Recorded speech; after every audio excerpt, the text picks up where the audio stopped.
document. But our federal government is failing us and the Constitution is under attack. I believe the way forward is to focus on the Constitution and the core conservative principles of fiscal discipline, limited government, accountability, and a strong national defense.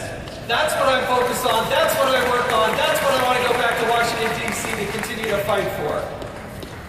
I was the lead sponsor of a piece of legislation that was called Cut, Cap, and Balance. Cut $100 billion in immediate spending, cap the discretionary spending, and then send to the states a balanced budget amendment. The president vowed to veto this piece of legislation. Harry Reid said it was the worst piece of legislation he had ever seen. I knew we were going in the right direction. We didn't just talk about this. We didn't put it in a brochure. We wrote it, we sponsored it, and we passed it in the House of Representatives. There are so many things like that that we will continue to fight to do, if allowed to do so. One of the things I would like to do is to move to zero-based budgeting. They should have to come to Congress each and every year and justify every single line item.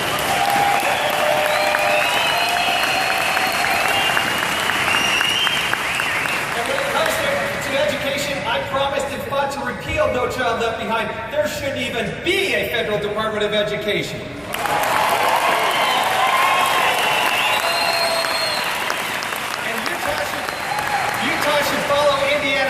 Get out of Common Core. It's wrong for the federal government to do it.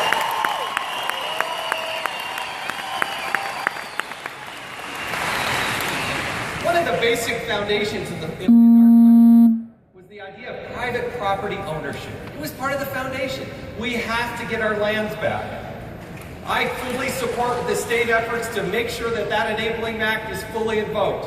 I also will work with the rest of the delegation, as we have, to fight to make sure that the President has the authority of his Antiquities Act taken away. The President shouldn't unilaterally be able to just sign his pen and redesignate land.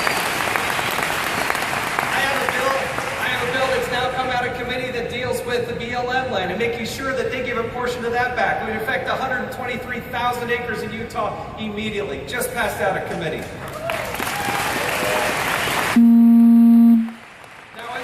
This, we've got to make sure that the country has the imperative and the tools necessary to make this country energy independent. It's one of the most important things that we can do as a nation. On healthcare, I have voted more than 40 times to repeal Obamacare. We will keep fighting that fight and sending it over to the Senate until it's fully repealed.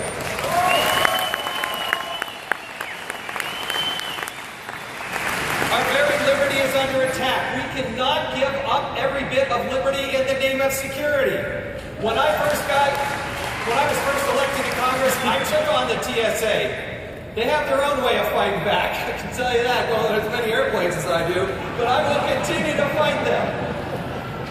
On the NSA, we should not put up with them spying on Americans. Suspicionless, innocent Americans should not be spied on in any way, shape, or form.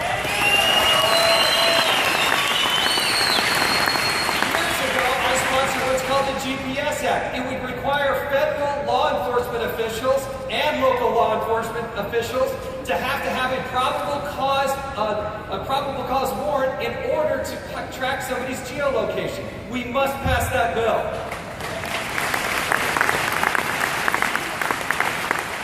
We will continue to fight against the president and his unilateral pen and every single step of the way. Part of the question, I think, is legitimate, having been now served in the Congress for 3 terms. Will you buck leadership? Absolutely. I'm not there to represent them. I'm here to represent Utah to Washington, not Washington to Utah.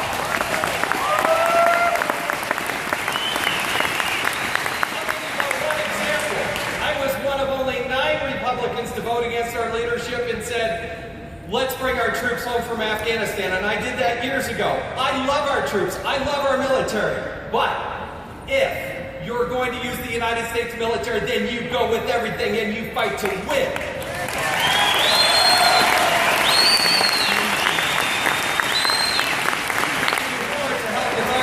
Our troops and our veterans, and I'm committed to doing that. But one of the most important things we can do with our Constitution is to make sure that that check and balance is in place. And you know, every day I fight against the IRS, against finding the truth in Benghazi, and making sure that we hold this administration accountable, and I will continue to do that. It's an honor and privilege to serve in the United States Congress. I could not do it without a loving family and the strength of my wife, Julie, here today.